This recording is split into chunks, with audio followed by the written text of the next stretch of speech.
Assalamu alaikum everyone. Welcome to our virtual Open Iftar 2021 and thank you so much for joining us today. My name is Farah and I will be your host for this evening.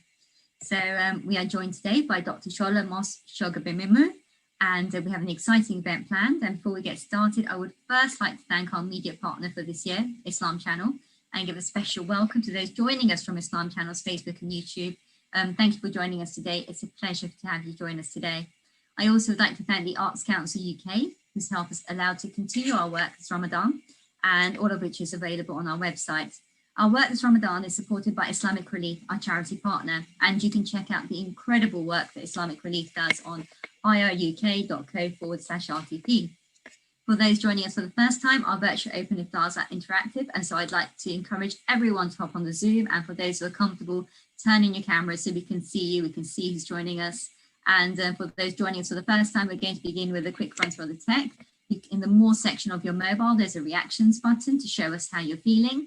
And there's also a raise hand option as well, if you want to add to the comments and add to the questions.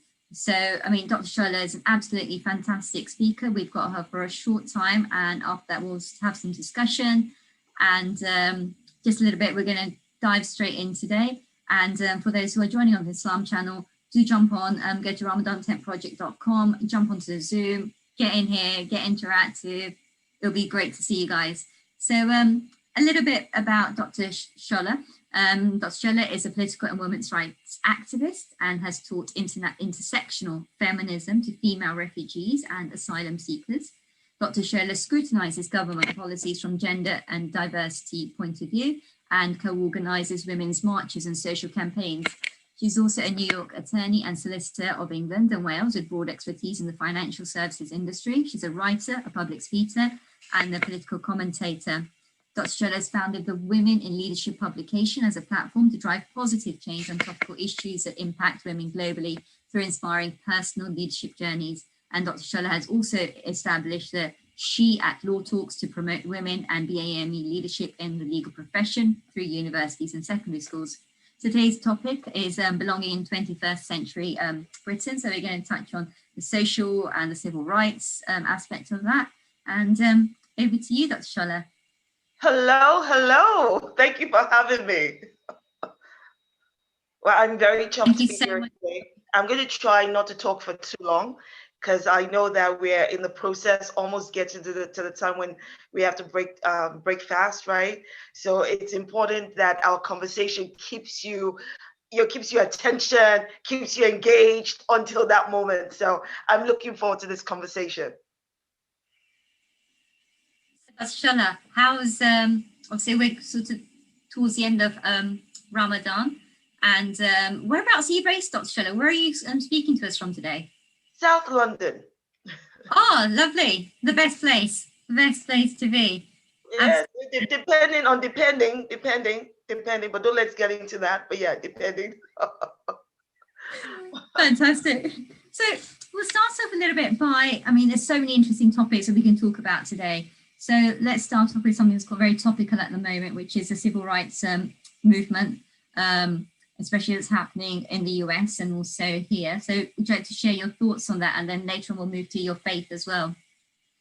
Well, I think the first thing to say is that, you know, when we talk about civil rights movement, right? You and I'm sure I'm older than you. You look so young, so fresh. So I'm not going to assume your age, but I kind of want to say we're of the generation where we grew up hearing about the civil rights movement of the 60s and the 70s and all the things that were done to give people like us the opportunities that we have today, right? But then when you look into it, right, with a magnifying glass, and you remove that magnifying glass, you see jack all has changed. We're still fighting on the same issues. We're still, equality has not moved as much as it should have. It's clear that government policies pay lip service to what should be true equality. It is clear that the practical solutions we should have in place to manifest diversity and inclusion is playing a lot of lip service to people's lives. So look, the fight is still on. This is not a moment for anybody to rest on their laurels and go, you know what, I'm a woman of the 21st century, so everything's A-okay. I'm like, heck no. the patriarchy still very much exists. It's not okay for Black, Asian, ethnic minorities to go, well, you know, we no longer have signs that say no Blacks, no dogs, no Irish, you know, so we can rest on our laurels. No, no, no, no, because the discrimination has evolved in such a way that they don't need those signs anymore. They found other ways to exclude and discriminate.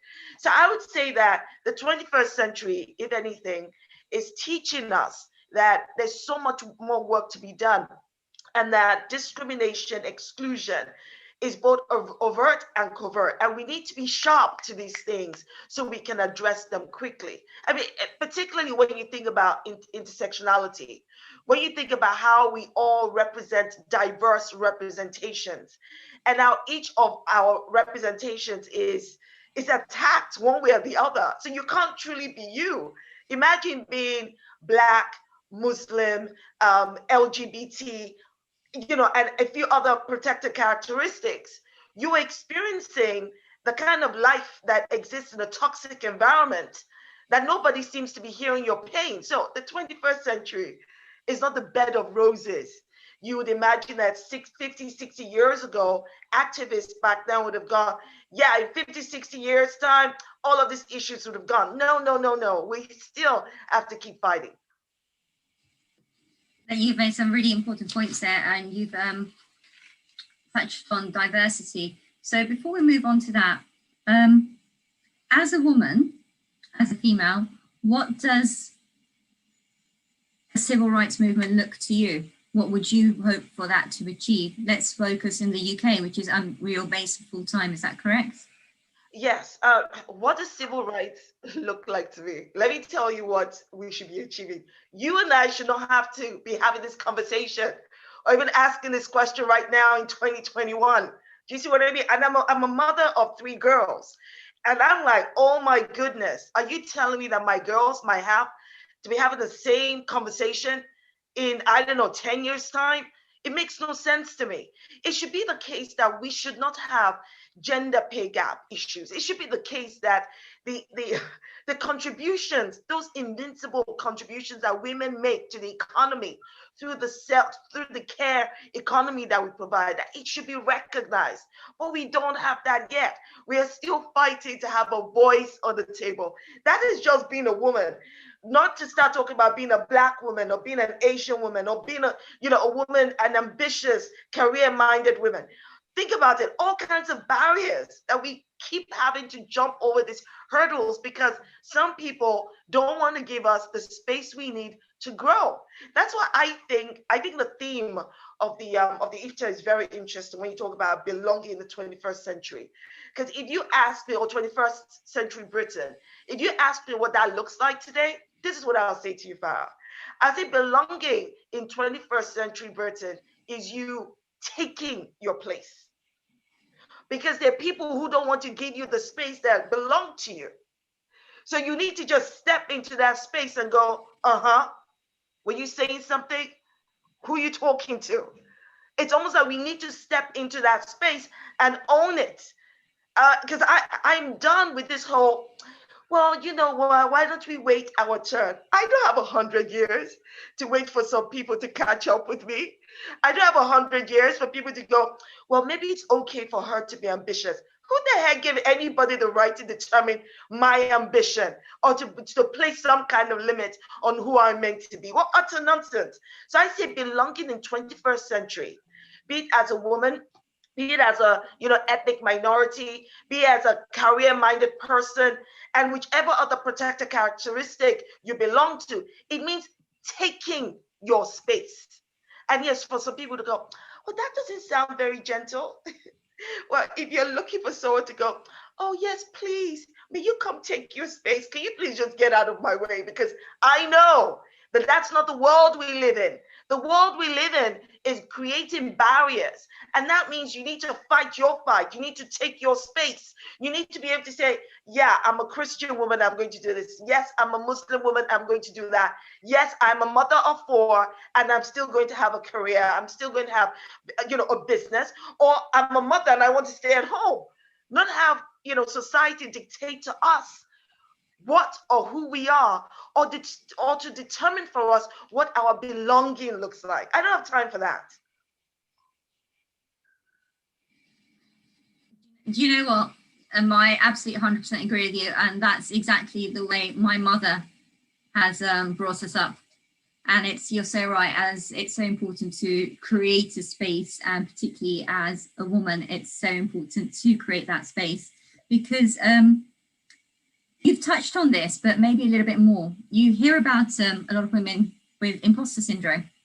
How can women create spaces in leadership positions, especially those that are from the Black and ethnic, Black and Asian and different communities? Because, you know, a lot of women do find that challenging. What advice would you give to women who can we create spaces in leadership positions? Yeah. How can we create? Women are we are the creators, right? How would you?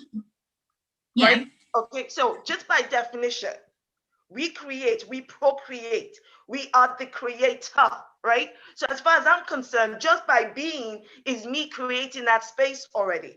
There is no, I don't know, calculus system. We just need to recognize that being who you are and understanding that every position you have calls you to be a blessing to somebody else, means that every position you get to, you should leave that gate open so you bring other people with you. Don't overthink it. Just think about, oh, there's another Farah coming up behind you. There's another Shola coming up behind you, right? And then you share your experiences. But you need to go take those spaces. Don't wait for those spaces that you're in to be called leadership positions. Maybe that's a how. You call it a leadership position. Don't wait to be called an influencer by LinkedIn before you understand that you're an influencer. Influence the heck out of every position you're in. Call it what it ought to be. And the people will simply follow your lead. That's what I think. You know, if I'm waiting to be called CEO before I start acting like a CEO, I'm going to be waiting forever. So you know what? I'm going to act like a CEO, wear my CEO heels, put on my CEO, hairstyle, speak my CEO speech. I dare anybody not to call me CEO by the time I'm done.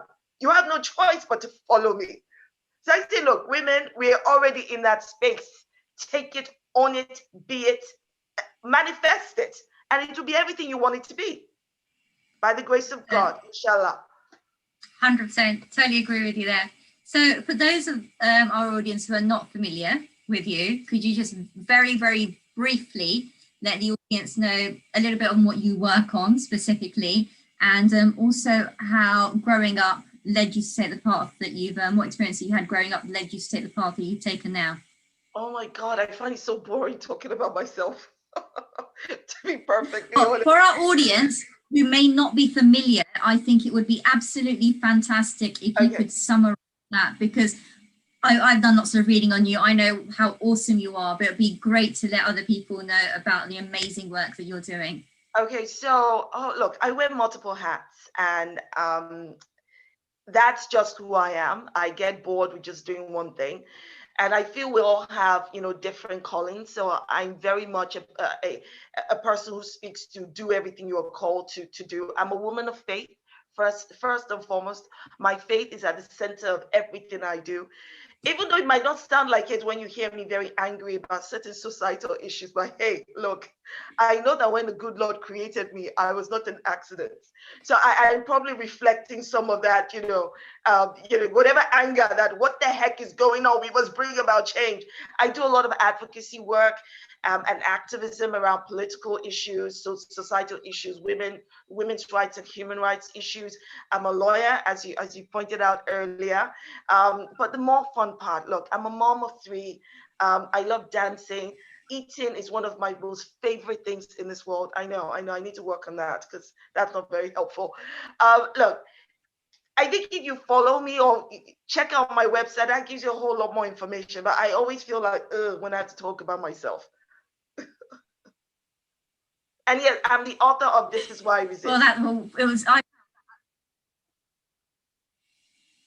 I found that very interesting. So we're going to move on to the next question. So Shabana asks, we've spoken a lot about institutional racism, and what more Shabana asks, what can the government do to challenge institutional racism? Hold on. That's a question from one of our Hold audience. on a second. Oh my God. Okay, so the question is, what can the government do to challenge institutional racism? Let me tell you why I'm laughing. We have a government that is denying institutional racism exists. So people, the first thing we need is a government that acknowledges and recognizes that institutional racism exists.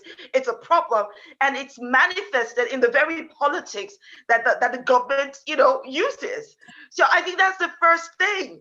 And, that's why I laughed. I laughed because it's either I'm always just so angry at this useless government's way of managing societal issues or mismanaging societal issues, that it's either I respond angry or I laugh. So it's better that I laugh. So the first thing we must do is hold this government accountable. You have Boris Johnson's race commission recently come out with a race report that's as riddled with lies as it was every untruth you can possibly think of, denying that institutional racism is an issue. Why did it do that? It's because Boris Johnson, right after during the Black Lives Matter protests last year, said institutional racism does not exist, and he's going to start up a race commission, which, guess what? A year or almost a year later comes out saying exactly what Boris Johnson said. So the first thing we must do is hold this government accountable. Heck, even better than that, change this government and get a government that recognizes the real issues in the country, and then we can start talking about how to tackle it. But the worst people to tackle an issue are the people who deny an issue exists.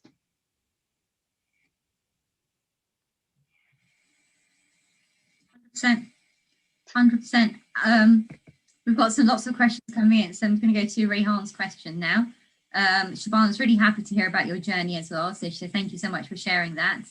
Rehan asks, what specific ideas and policies would you like to implement to help address the issues that you raise? All right, so there are different issues that I raise, okay? So first, what specific ideas would you like to implement? But that's what I'm saying, there are different issues. So I just have to pick one or two. If we look at issues around intolerance, when we look at issues around the phobias that we have in the country today, so whether that's anti-Semitism, Islamophobia, homophobia, all of these critical issues, the kind of solutions I expect us to implement, I think does not just start from at the top level, but it also starts from the bottom up. It starts with us.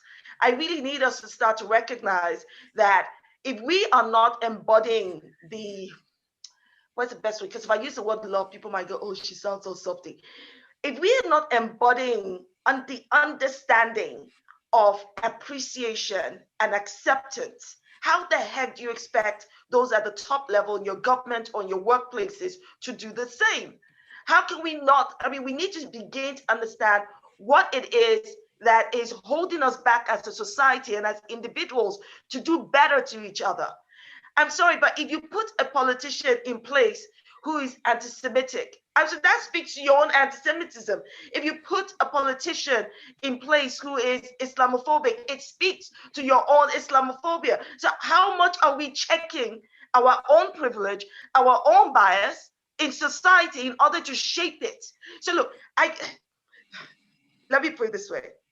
People say, and people say this to me all the time, for instance, when it comes to women's rights, that what are you banging on about? There are all these laws that protect women today. I'm like, well, if those laws were working, why would women still be pushing for rights? Yes.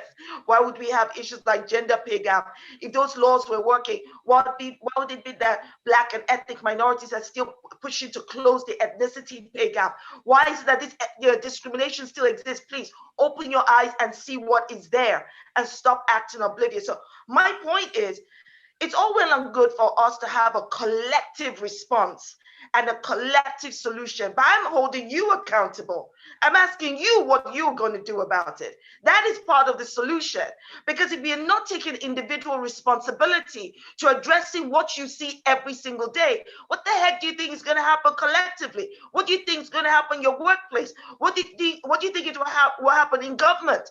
Jack all is going to happen. It's going to be a vicious cycle of the same thing over and over again. And it'll be people like me still, using my saliva to talk about the same thing over and over again. I'm probably going to end up having to write another book about why I'm still resisting. I mean, come on. Fantastic. Dr. Shola, do you know what? I think I absolutely agree with you. Individual responsibility is so important. We've got a question from Sarah. Before we move on to that, you've just raised holding government accountable, holding ourselves accountable. What advice would you give to people listening today who choose not to vote because we have elections coming up, because they see there's no point or they won't elect a representative?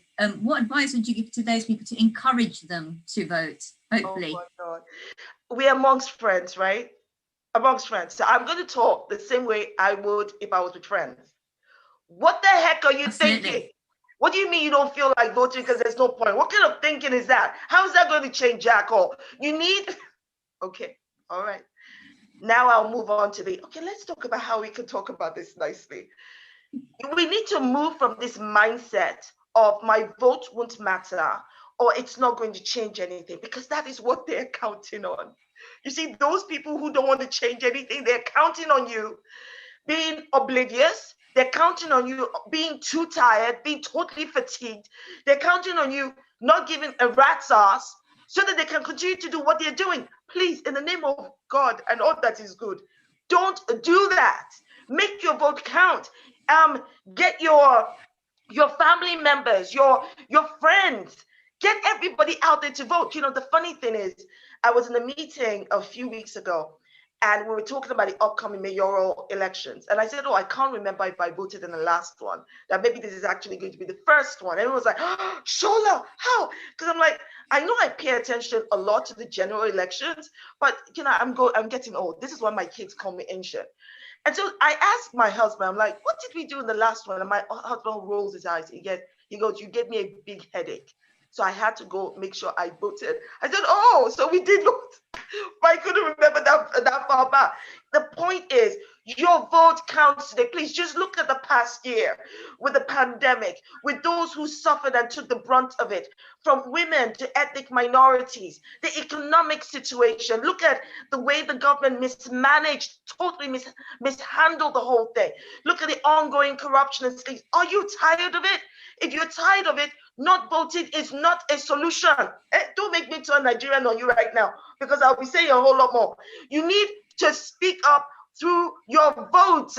And if it means having, you know, sometimes with friends at home, I don't know what your favorite foods are, but over a nice plate of jollof rice and some grilled fish, and you know, you down with some nice bottle of Coke, we're having some serious arguments. Do you know what happened here? This is what you should be doing. This is what you should be doing with your friends and your family. I mean, to my kids, I tell them we're not arguing, that we are discussing. But you know what I mean? It's an exchange of difference of opinions. The point is, you want everybody to get off their butts and go exercise your vote, please. So I don't know if I've encouraged you, but I feel satisfied that I'm not sugarcoating my words, because that would irritate the life out of me if I had to go, well, please, it really matters if you're what are you thinking? Go vote. What are you waiting for? 100%. I've been brought up to know to vote, to be aware of what's going on, to exercise your political right, because if you don't, every vote counts. If you don't speak up for yourself, nobody else is going to speak up for yourself. And we've got lots of questions, especially about food for you. Food is one of our favorite things on RTP here. But before we do that, we have Sarah ready to ask you a question. So we're just going to unmute Sarah. So over to Sarah. Hi, Dr. Shola. This is, you have covered so much in the last 20 minutes that I'm struggling to take it all in. But I wanted to touch upon something a bit more that we kind of brushed over, but we didn't really get into, which is, you said that faith is at the core of everything that you do. Can you talk a bit more about how faith is at the core of what you do? Why is it at the core of what you do? So,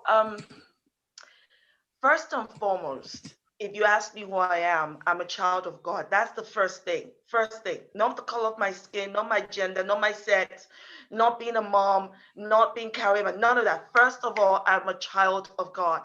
And I have a relationship with God. I like to say I don't do religion, because to me, religion is man-made. Religion is, this is how you must be with God. This is how you must do things with God. Nonsense.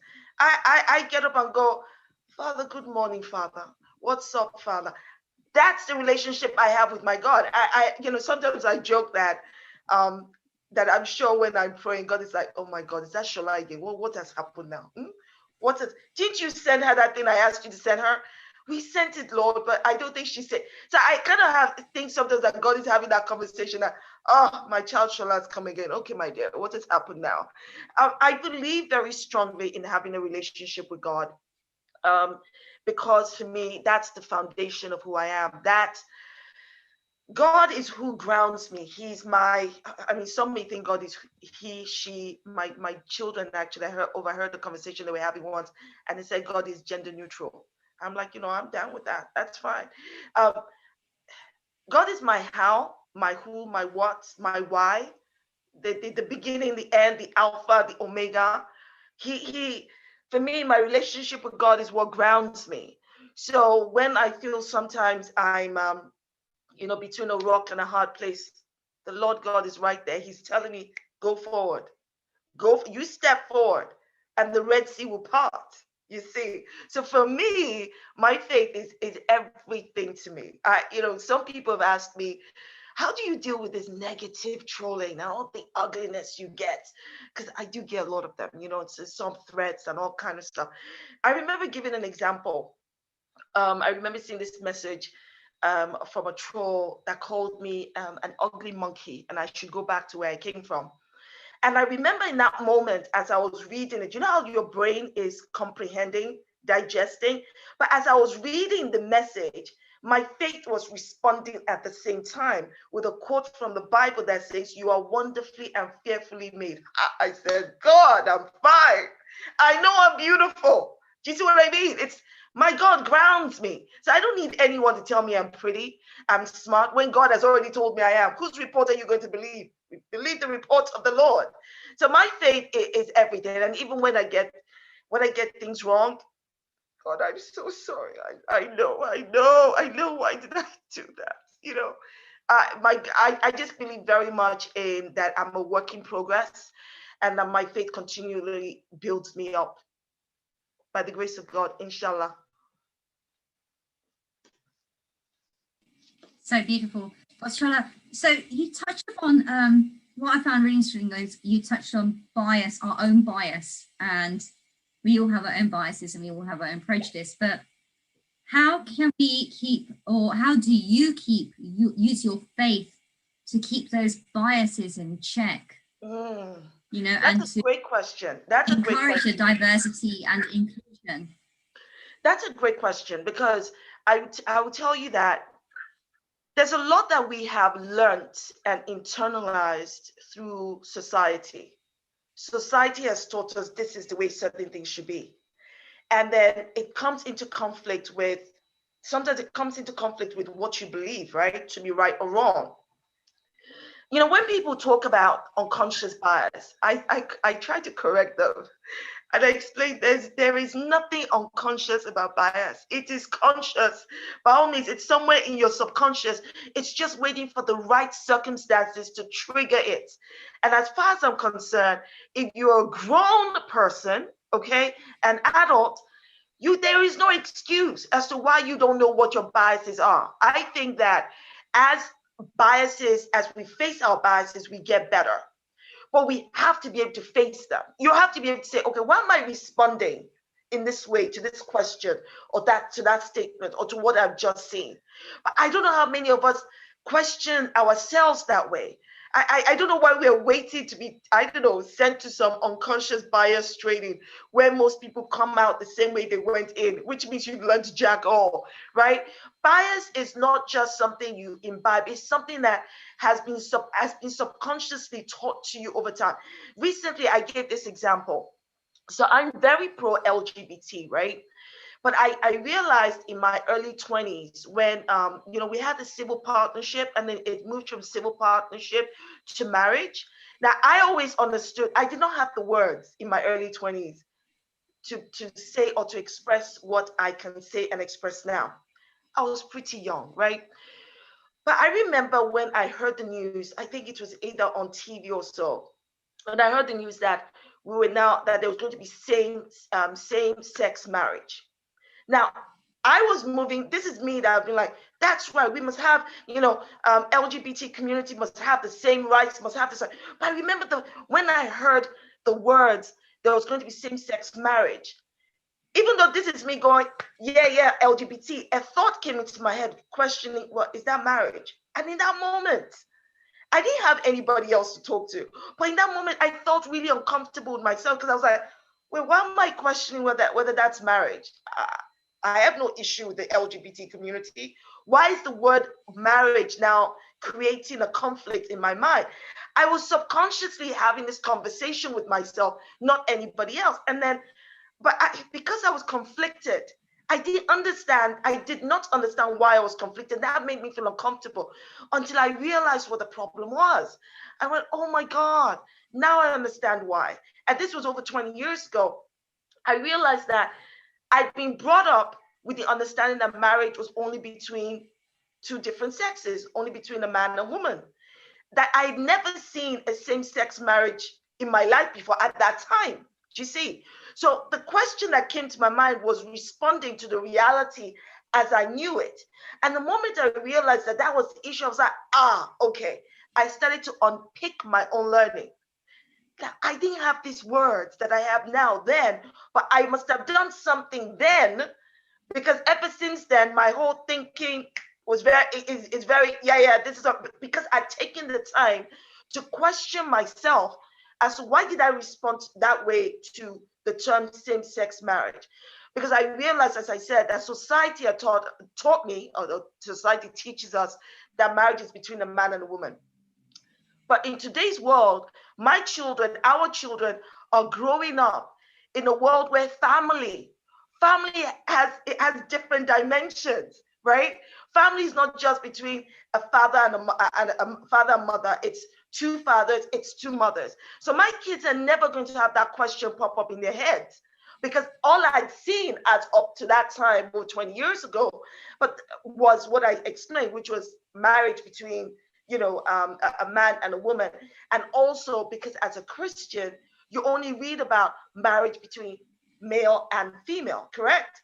But the moment I realized that was the issue, I unpicked my learning. My faith taught me better. I went, okay, it means this is also what marriage looks like. It means this is also what family looks like. And I think we need to have more of such conversations with ourselves.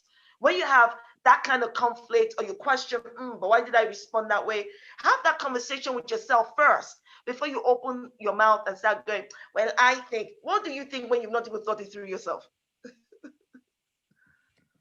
Absolutely. And it's very interesting. You touch on this, and you touch on relationships and society. So this is something that you may have experienced perhaps in your community. So the Islamic community is very diverse. We have people, as I said, from a range of ethnicities and communities, but there is still a lot of divisiveness present, as well as those who have different interpretations of faith, which I know is the same as in the Christian faith as well. So how can we, on a ground level, on an individual level, what more can people do to bring unity and address those issues of racism and differences?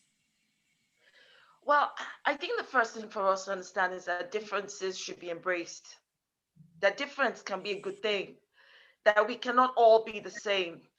And the truth about love is that love is not an emotion. Love is action.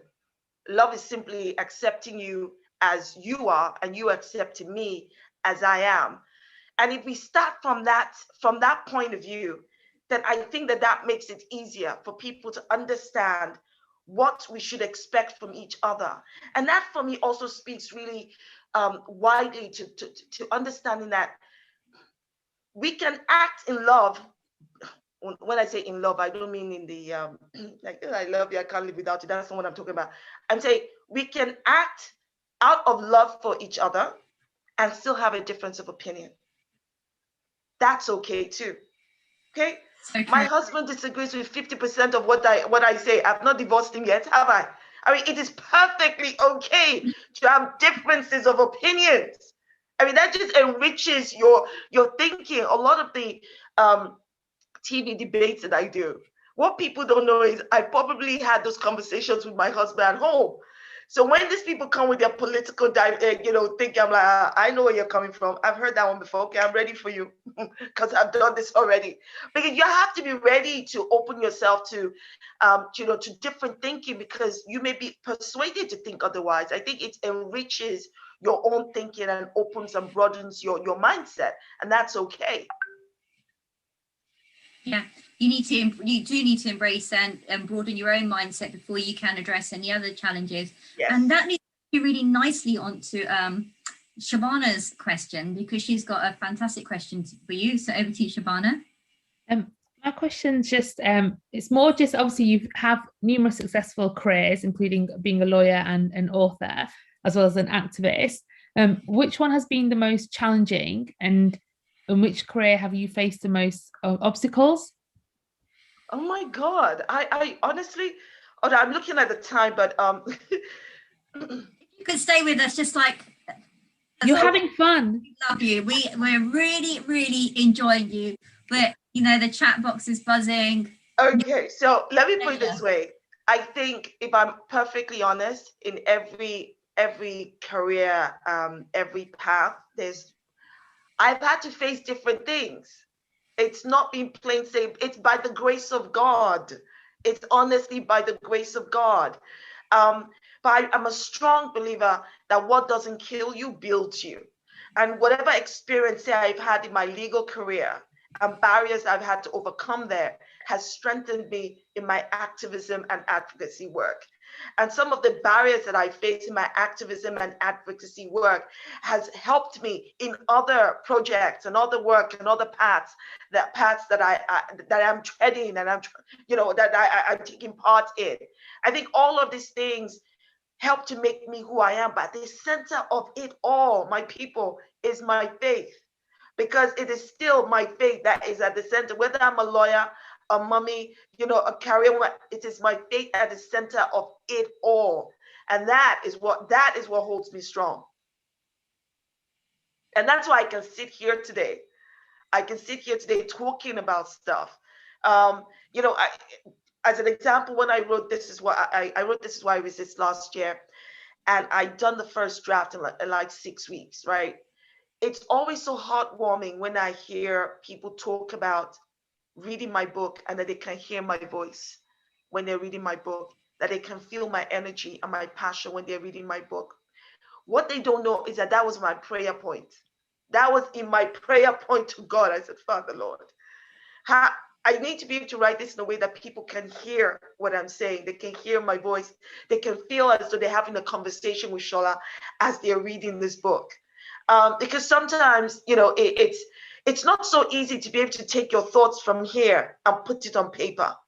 But each time I'm like, Father, Lord, please open it up for me. Just give me the words to write. Give me the words to speak that will fully express what I'm trying to say.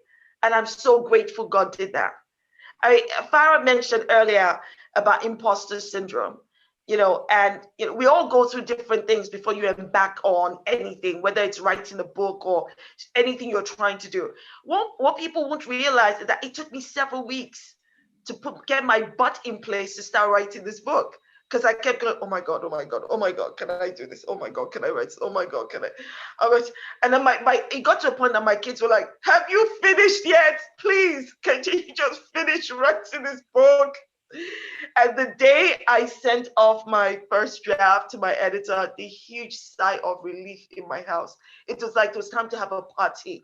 If it wasn't for the lockdown, I'm telling you, they would have invited friends and neighbors around to say, finally, we've been set free from this place where our mother's like, I can't think, I'm typing, I'm writing, everybody leave me alone. Fantastic. Shola, that is the work you've done is amazing, and I've read about the work that you've done with female refugees and female asylum seekers. So, what challenges have you faced? Well, first of all, where have most of these women come from? Which countries have they come from? Be interesting. But what challenges have you faced when working with these women and encourage them to use the voice that they have been blessed with? The interesting thing is that, so this charity is called Women for Refugee Women. And I taught intersectional feminism there for over a year, for over a year and a half, actually, so almost 2 years. And I was recommended by friend to the CEO, to the executive director. And they said, we think Shola would be great. So this is me on the phone with the director. And I'm like, look, I really would like, it sounds really great. It sounds like something I would really like to do, but I don't know if I can commit time-wise, because I know myself, I know how I'm juggling all kinds of stuff, and I didn't want to start something and then have to let them down. And I said, you know what, I'm not going to worry about it. I'm going to commit it into God's hands. Let's just go. Let's go. Let's see how it goes. Maybe 3 months, we'll see. And 3 months led to over a year and a half. And I have to tell you, I don't know about the ladies, but I came out of that experience a different person from the person that went in. It was almost as though I went there to be renewed, as opposed to me going there to help teach and shape. I mean, from the feedback I've gotten, I've helped to teach it and shape thinking. Now, these women were from different parts of the world, and they all came with different skill sets, different experiences, and it's really been hard for them here in the UK, where they're being treated as less than human, where they're not being recognized for their skills or what they can do to contribute to society, having to fight to have a voice.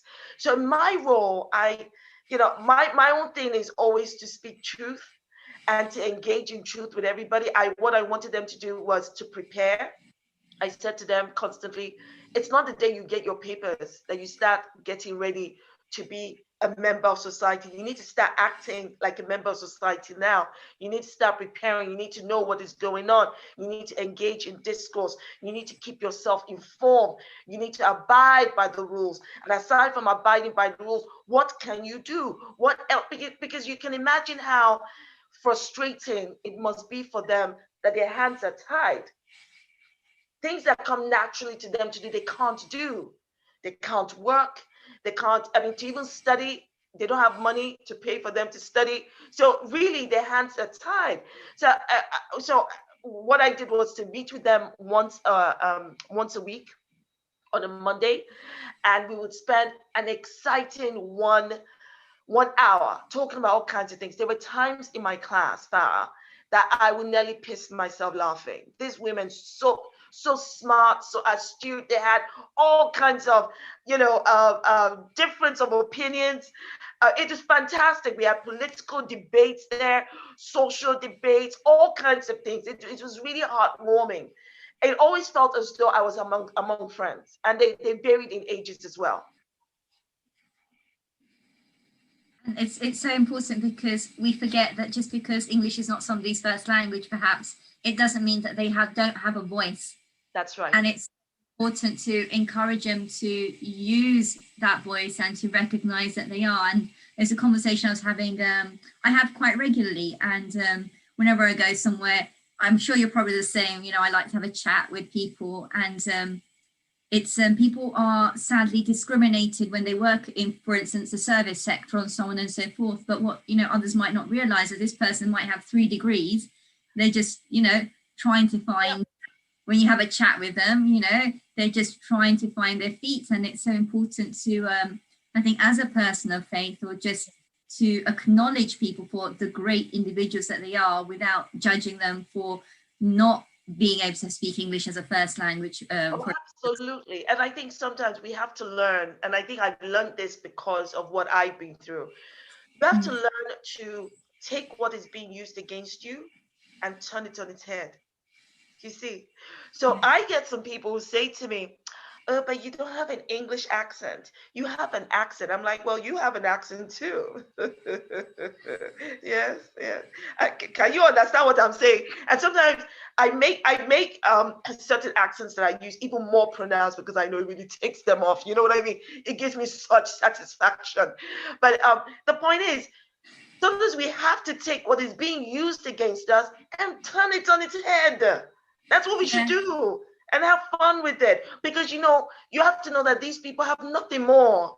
They have nothing else, and they want to see you hurt. But no, what you must do, because other people have been here before us. right? Something in your DNA tells you we've seen this before. So you have to get to a point where you just shrug it off. You just go, So just like the person trying to call me an ugly monkey, and me remembering the biblical words that says, I am wonderfully and fearfully made. I'm like, Shola, you're a fine girl. You're a fine girl. Look at me smiling. I'm a fine girl. Well, it's so true. I mean, I'm from a multilingual, multicultural, multi-ethnic background, and it's, yeah, you do. Sometimes you have to use those stereotypes in certain ways to make people realize that, I am me, and that's so important. And you know what? We've got so many questions. Sarah's one of our regular guests, and Sarah says, she's a teacher of English to speakers of other languages, including lots of refugees. And there are so many assumptions based on their accents and their countries of origin. Yeah, absolutely. And Sarah's passionate about giving them a voice and recognizing their abilities. And I mean, it's interesting. I mean, English is my mother's 7th language. So, I always, admire my mother. Language. Think about that for a second. Do you know how smart and versatile you must be to be able to speak 7 languages?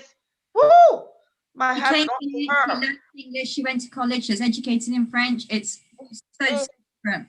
But I've got a mother who always says, you've got to try and put yourself. And you know what? We've got Havazin is so excited to ask you a question. Time has flown by. We've got 6 minutes until Adhan. I'm going to try. I have to go soon. Well, we're going to just give you maybe 4 or 5 more minutes. Okay, we're going to give Havazin. Really would love to ask you questions. So over to you, Havazin. Hi everyone. Hi there. Thank you for your talk. Quickly, my question was, what's the next step do you think we should take to see things improving on racism, for women's rights in general? Should it be like a general conscious or more laws to protect us? What do you think?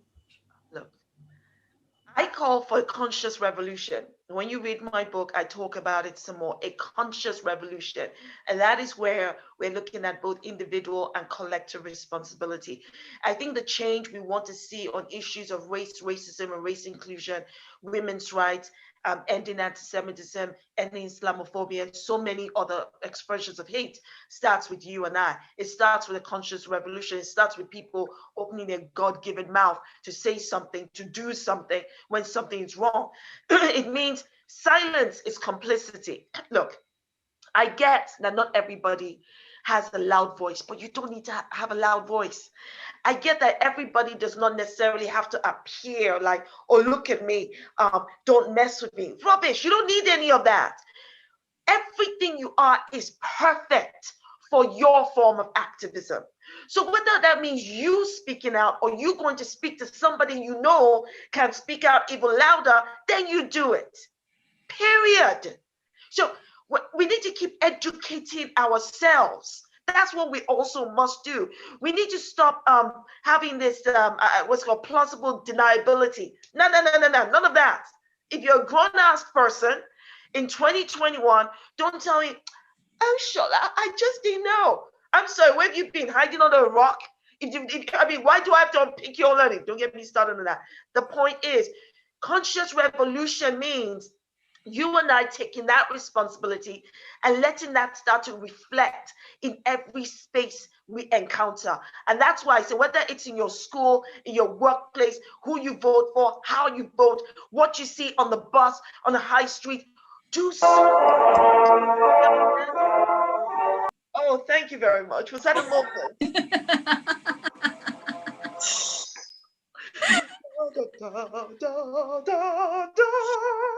Love it. We've got time for one very last question. Oh my God, Farah, you're killing me. Shola, you're amazing. Okay, so this is from Liam. So this is something you've sort of touched on, but as we've got like 3 minutes until our Valentine, we're going to make the best of you because you're fantastic. So Liam asks, because he can't he's got people around him, but he asks, have you ever experienced the impact of institutional racism in your work with refugees? Yes, is the answer to that question. And I joined a number of campaigns to address this issue. Look, a lot of refugees, particularly those of ethnic minorities, Black and ethnic minorities, racism plays a huge issue in how policies are defined and played out, in whether or not they get to stay in our country, right? So everything about the hostile environment was about excluding people, Black and ethnic minorities, the Windrush generation. We know that. And the root of every single one of these policies is rooted in otherism. It's rooted in they don't belong here. Heck yes, they belong here. They belong here because you went there. If you didn't go there in the first place, would we be here? Don't get me started. The point is, a lot of contributions from African countries, Afro-Caribbean countries, other ethnic minority countries that have come to the UK and are part of the British society. A lot of policies that we have around these things are rooted, they are steeped in white supremacy, they're steeped in institutional racism. That is what responds to that. People remember that the Home Office was held to be institutionally racist, as a result of the inquiry that went into the Windrush scandal. But we already knew that. You see, we didn't need the inquiry to state it, but thank God the inquiry did that. But we all already knew that, right? But even now, you still have the government, Boris Johnson's government, denying that institutional racism exists. Can we do? It's all right, what can we do? But we can exercise our right to vote, we can make our voice heard. And before we finish off, Shola, we're going to go into the Azan. Any final reflections for our guests? It's been a pleasure. I loved having you. No, thank you so much. I'm so honored to be here today. Thank you so much for inviting me. It's fantastic always to be among people who are, like-minded in terms of peace. To me is at the center of everything. Acceptance to me is at the center of everything. And peace, acceptance are all rooted in love. Okay, I know I'm using the word love again. Don't think I'm all mushy. My husband would not even think I'm mushy. But the point is, this is all what love looks like. You act out of love. You don't need to, it's not an emotion. You simply act it. I'm fond of saying that when God in the Bible says, love thy neighbor as you love yourself, he didn't ask you to feel love for your neighbor. He said, love, that's an action. Just act out of love, period.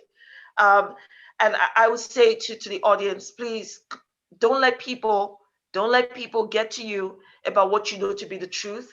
Leave yourself room to be able to grow with different conversations and different understandings that are out there.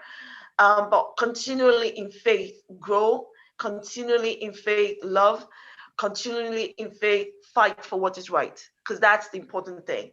And I'm going to leave with this. Someone asked me once how, as a Christian, I could be fighting for LGBT rights. And I could be saying the things that I say about. And I remember saying to the person that if you're walking past a ditch and you hear somebody crying out, help me, are you going to go over to that ditch and say, before I put my hand down, can you tell me, are you Muslim?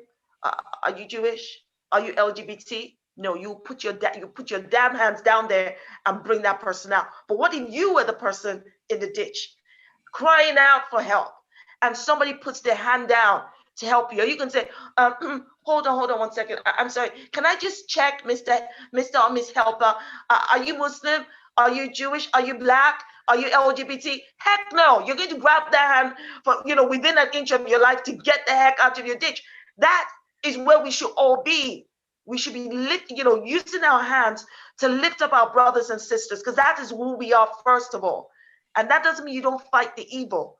You fight that evil. You grab the bull by the horns and you ride that bull to within an inch of its life and you fight it. But I think the first thing always is always to remember we are stronger together, united, with all of our beautiful differences. I mean, look at beautiful Farah. Look at beautiful me. And together, we are beautiful, together forever. Yes? Why would we want to sound alike, look alike, do exactly the same thing? That's so boring, right? We should accept each other. Yeah, embrace our differences and embrace our humanity and love. That's what we want for ourselves.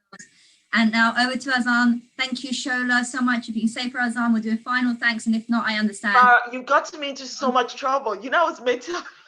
I'm like, oh my God, the apologies. 4 more minutes, Shola. Just a final thanks. Thank you. Over to Azan now. Thank you.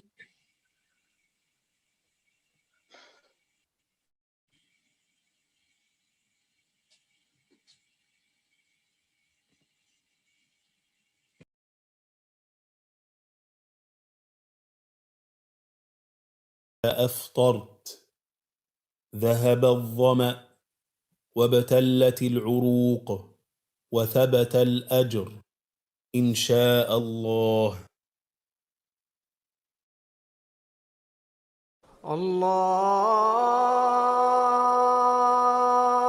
الله أكبر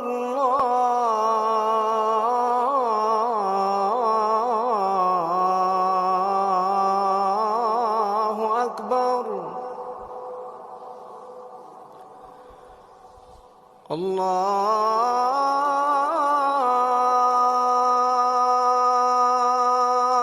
أكبر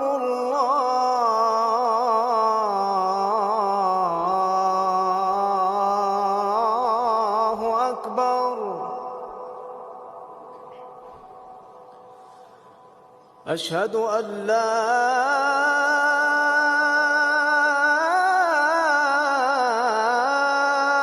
إله إلا الله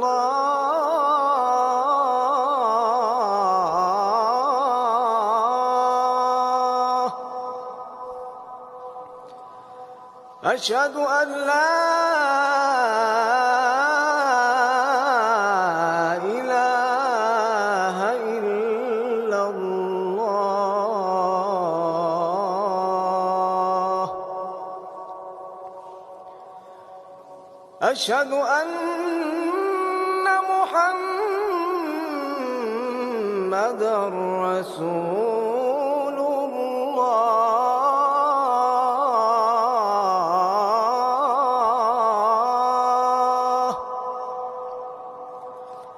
أشهد أن محمدًا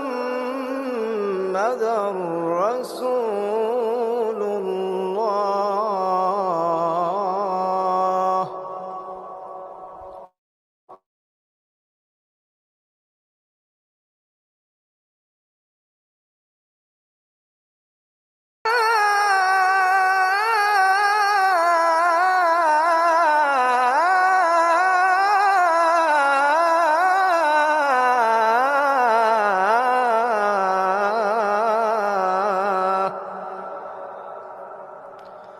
حي على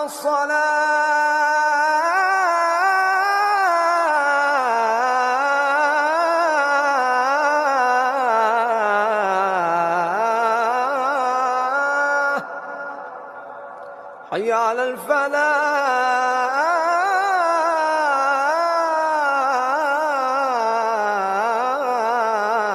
الفلاح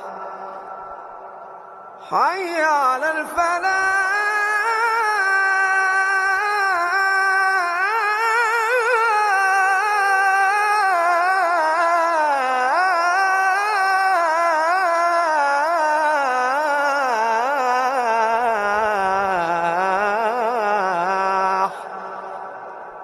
الله أكبر الله أكبر لا إله إلا الله اللهم رب هذه الدعوة التامة والصلاة القائمة آت محمدا الوسيلة والفضيلة وابعثه مقاما محمودا الذي وعدته إنك لا تخلف الميعاد.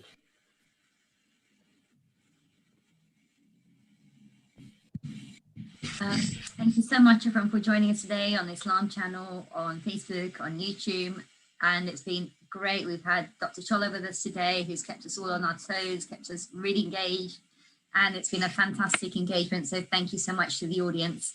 I just want to say a big thank you once again to the Islam Channel, our media partner, and also to the Arts Council UK for making this event possible.